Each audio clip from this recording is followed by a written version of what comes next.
আসসালামু আলাইকুম। আশা করি আল্লাহর রহমতে সবাই ভালো আছেন। My name is Sakib Hasan Sakib from study table private home. তো আজকে আমরা এই যে অন্যান্য সংখ্যা পদ্ধতি থেকে দশমিক সংখ্যা পদ্ধতি রূপান্তরের সকল নিয়মের ভিতরে ৩য় নাম্বার স্টেপে কিন্তু আছি। আজকের এই ক্লাসটা মূলত ৩য় নাম্বার স্টেপটা নিয়ে। এখন এই ৩য় নাম্বার স্টেপ বলতে কি বুঝাইলাম? আমরা গত প্রথম যে ক্লাসটা ছিল সেটা ছিল বাইনারি থেকে দশমিকে রূপান্তর। দ্বিতীয় ক্লাসটা আমরা করিয়েছিলাম অক্টাল থেকে বা দশমিকে রূপান্তর। এখন কিন্তু আমরা সেই ৩য় নাম্বার যে আমার বাকি থাকছিল হেক্সাডেসিমাল, সেই হেক্সাডেসিমাল সংখ্যাতে কিন্তু আমরা সেই ডেসিমাল সংখ্যায় অর্থাৎ দশমিক সংখ্যায় কি করব? রূপান্তর করে দেখাবো। ঠিক আছে? তো আমরা গত ২ টা ক্লাসে হোয়াইট বোর্ড সহ আমরা যতটুকু ক্লাসে এইটা বুঝাইছিলাম। এখন সেই ধারাবাহিকতার চলুন হেক্সাডেসিমাল সংখ্যায় রূপান্তর করে দেখি। নিয়মগুলা কিন্তু সেম থাকবে অবশ্যই ৩ টা নিয়মেরই। এইজন্য আমরা সবগুলা স্টেপ বাই স্টেপ একই আকারে প্রকাশ করলাম আপনাদের সাথে। তো চলুন কথা না বাড়িয়ে শুরু করি। হেক্সাডেসিমাল সংখ্যাকে দশমিক সংখ্যায় রূপান্তর করতে উক্ত হেক্সাডেসিমাল সংখ্যার প্রতিটি অঙ্ককে অর্থাৎ যেটা প্রশ্নে হেক্সাডেসিমাল সংখ্যা দেওয়া থাকবে তার প্রতিটি অঙ্ককে তার ভিত্তি অর্থাৎ হেক্সাডেসিমালের ভিত্তি ১৬। আমরা জানি হেক্সাডেসিমালের ভিত্তি কত? ১৬ দ্বারা গুণ করতে হবে। ঠিক বাইনারি কিংবা অক্টালের মতোই। বাইনারিতে আমরা প্রত্যেকটা অঙ্ককেই গুণ করছিলাম ২ দিয়ে, অক্টালে গুণ করছিলাম ৮ দিয়ে। এখন কিন্তু আমরা গুণ করছি ১৬ দিয়ে গুণ করব আরকি। এবং অবস্থান অনুযায়ী পাওয়ার বসাতে হবে। অর্থাৎ যে অঙ্ক তার অবস্থান অনুযায়ী নির্দিষ্ট একটা পাওয়ার বসাতে হবে। তো চলুন আমরা সেটা দেখি কিভাবে হয়। আপনারা যারা এলোমেলো লাগতেছে অর্থাৎ আমি বাইনারির কথা বলতেছি, অক্টালের কথা বলতেছি একেক সময়। তো তা কিন্তু আমরা খুবই গুছালোভাবে ইউটিউবের আমাদের প্লেলিস্টের কিন্তু সেগুলো ছেড়ে দিব। ঠিক আছে? তো আপনারা সেই প্লেলিস্টে যায়ে একটু কষ্ট করে সিরিয়াল ওয়ারি প্রত্যেকটা দেখবেন। দেখবেন যে একের পর এক আত্মস্থ করতে পারলে সৃজনশীল পর্যন্ত ইনশাআল্লাহ আমরা এভাবে যে স্টেপটা সাজাইতেছি প্লেলিস্টে আপনাদের আর কোনো ঝামেলা থাকবে না। তো তাহলে আমরা এই হেক্সাডেসিমাল সংখ্যা থেকে দশমিকে চলুন রূপান্তর করে দেখি। প্রথমে আমরা কি বললাম? এই যে হেক্সাডেসিমাল মানটা যে আছে তার প্রত্যেকটা অঙ্ককেই আমরা কি করব? এই যে ভিত্তি ১৬ তা দিয়ে গুণ করব। তো চলুন গুণ করে দেখা যাক। আমরা কিন্তু এখানে আমাদের লেখার স্বার্থে মূলত এই পাওয়ারগুলা উপরে বসাই দিছি। তো আমরা এখন পাওয়ারের কথা কিন্তু চিন্তা করব না। আমরা জাস্ট আমার মতো করে আমি অঙ্কটা সাজাবো। সেটা কিভাবে? আমরা জানি প্রত্যেকটা অঙ্ককে যখন গুণ করব মাঝখানে কি বসাতে হবে? প্লাস। তাইলে ১ম যে অঙ্কটা ছিল সেটা ছিল কত? ৬ এর সাথে আমরা গুণ করলাম ১৬ যেহেতু হেক্সাডেসিমাল সংখ্যা ১৬ গুণ করলাম তার ভিত্তি দ্বারা। প্লাস এর পরের অঙ্ক যেটা আছে b আমরা দিলাম b এর সাথে গুণ দিলাম কি? ১৬ এরপরে কি আছে? ৫ তাই আমরা এখানে যোগ চিহ্ন দিয়ে এখানে কিন্তু ৫ বসাইলাম এবং গুণ দিলাম কত দিয়ে? ১৬ দিয়ে। এরপরে আমরা দেখতে পারতেছি কি? দশমিক চিহ্ন। আমরা আমাদের শর্টকাট বোঝার স্বার্থে আমরা যেহেতু এরপর থেকে দশমিক অক্ষর শুরু হচ্ছে তাই এই ১৬ র উপরে আমরা পাওয়ারটা দিয়ে তারপরে বাকিগুলার কথা চিন্তা করব। ঠিক আছে? তাইলে আমাদের পরবর্তীতে আর এই পাওয়ার বসানো নিয়ে ঝামেলাটা হবে না। না হয় আবার দেখতে হবে কখন কোনটার পরে যায় আবার দশমিক চিহ্ন আছে তার উপরে বসাও। তো আমরা সেই ঝামেলা এড়াতে চাইলে প্রথমেই এই যে ৫ এর সাথে ১৬ গুণ দিয়েই আমরা বুঝাবো যে এইটাই আমার পূর্ণ অক্ষরের শেষ। এরপর থেকে আমরা যা লিখবো এগুলো সব ভগ্নাংশ।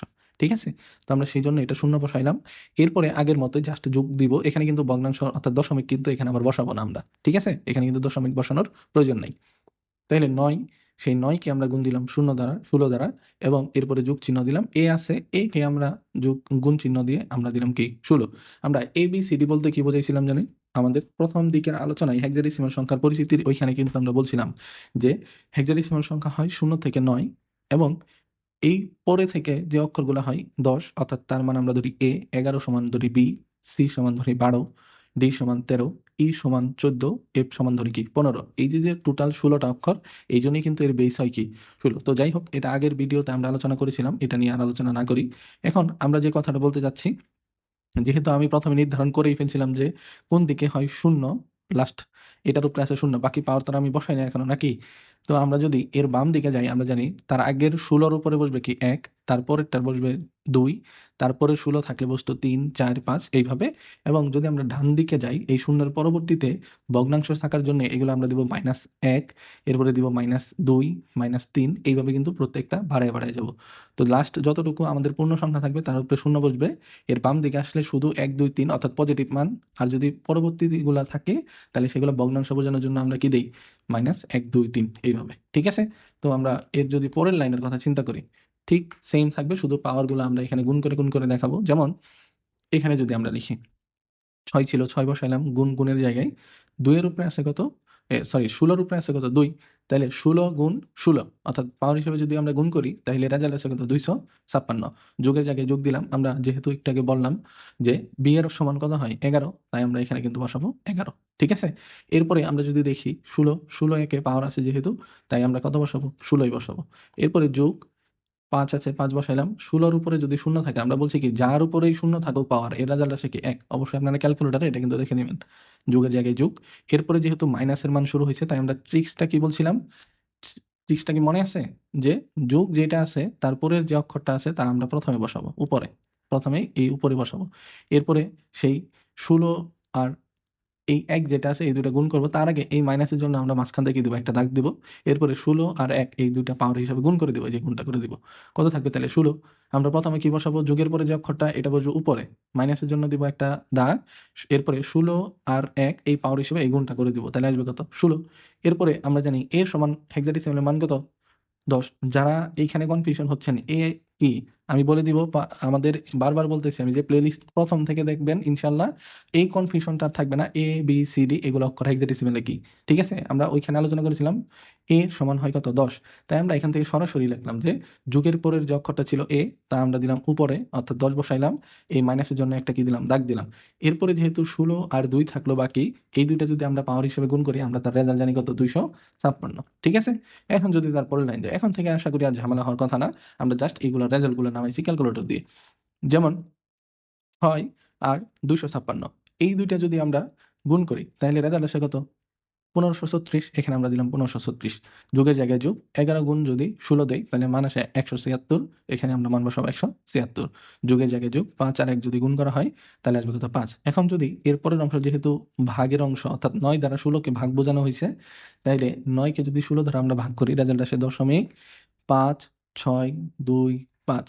যোগের জায়গায় যোগ দিলাম, এরপর আছে 10, যেহেতু 10 ছিল, যাই থাকুক আমরা সেটাকে 256 দিয়ে কি করবো এখন ভাগ দেবো। এটা ক্যালকুলেটরে করলে মান আসে 0.0390625।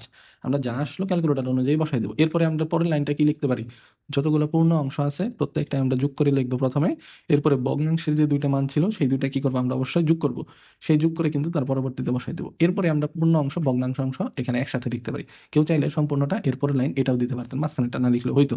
আবার দ্বিতীয় লাইন না লিখেও কিন্তু এখানে এটা লেখা যেত ক্যালকুলেটরে, কোনো সমস্যা নাই। তবে একটু বড় করে দিলে হয় কি, স্যারের দিক থেকে একটু পজিটিভ রেসপন্স পাওয়া যায় যে না ছেলেটা হয়তো বুঝে বুঝে করছে অঙ্কটা।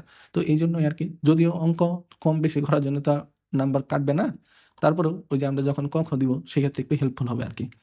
তো যাই হোক, এরপরে যদি আমরা উত্তরটার দিকে যাই, তো আমরা প্রথমে যে প্রশ্নটা ছিল সেটা লিখবো, এরপর উত্তরটা লিখে দেবো।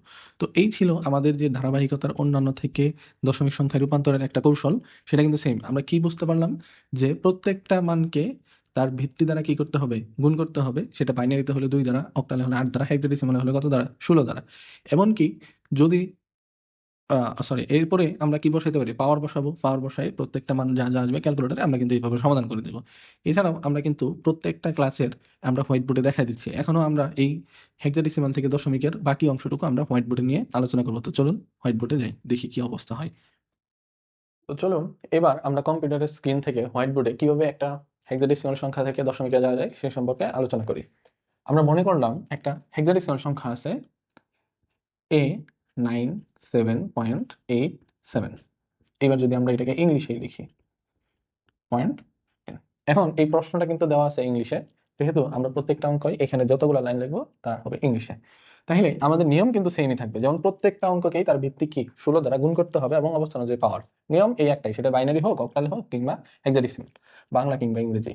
তো তাহলে প্রথমে যে অঙ্কটা আছে এটাকে আমরা গুণ দিলাম 16 দ্বারা, যোগ একটার পরেরটা যাচ্ছে 9, তাই এখানে দিলাম 9 গুণন 16 প্লাস এখানে আছে 7, দিলাম 7 গুণন 16। এরপরে যেহেতু ভগ্নাংশ মান শুরু, এটাকে চিহ্নিত করার জন্য এখানে দিলাম আমরা কি 0। এরপরে যেহেতু 8 আছে তাই আমরা যোগ দিয়ে দিব 8, এর সাথে গুণ দিব 16, উপরে কি দিব, আচ্ছা মান পরে লিখি। এরপরে আছে যেহেতু আবার 7, তো 7 গুণন 16। এখন মান লিখি।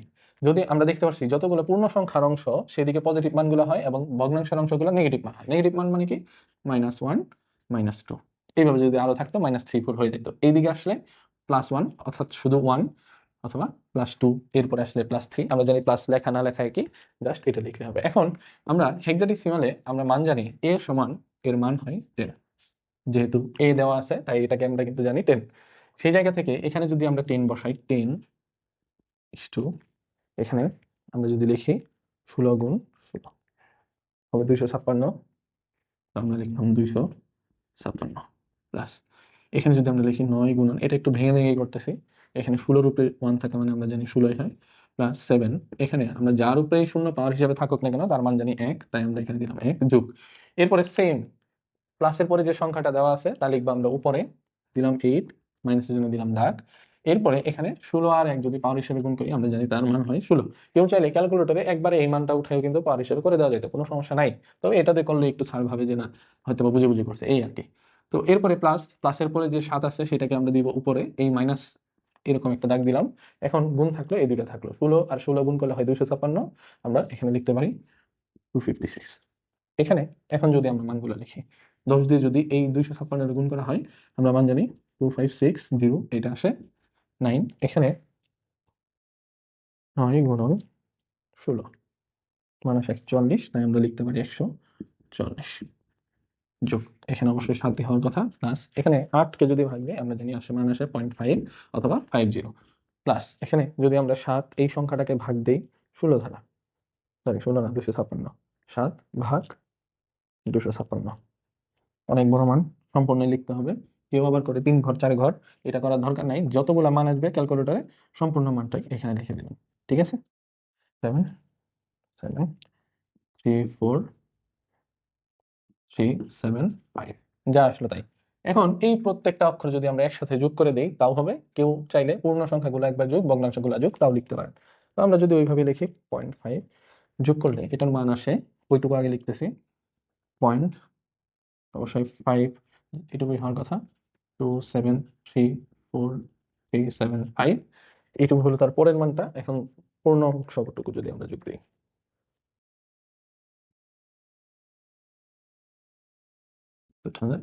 এখন যদি আমরা সম্পূর্ণটা যোগ করে দিই, এই অংশ যা আছে 0.5273 মান আসলো। আচ্ছা এইটুকুই তো হওয়ার কথা ছিল, 0.52734375, এই হলো আমাদের দশমিক মান।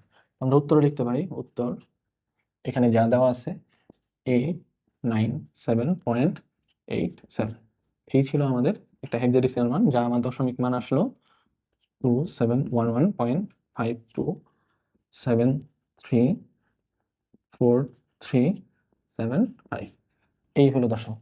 তো আমরা কিভাবে এই ক্রম ধারায় বলে দিলাম, কিভাবে একটা দশমিক সংখ্যা যদি যাইতে বলে বাইনারি থেকে প্রত্যেকটাকে 2 দ্বারা গুণ করে পাওয়ার বসাইছিলাম, যদি অক্টাল হইতো তাহলে 8 দ্বারা গুণ করে পাওয়ার বসাইছি। এখন হেক্সাডেসিমাল থেকেও কিন্তু সেম, জাস্ট 16 দ্বারা গুণ, নিয়ম একটাই, 3টে অঙ্ক যেভাবে আসুক না কেন আমরা এইভাবে কিন্তু করে দিলেই দশমিক মানটা পেয়ে যাব।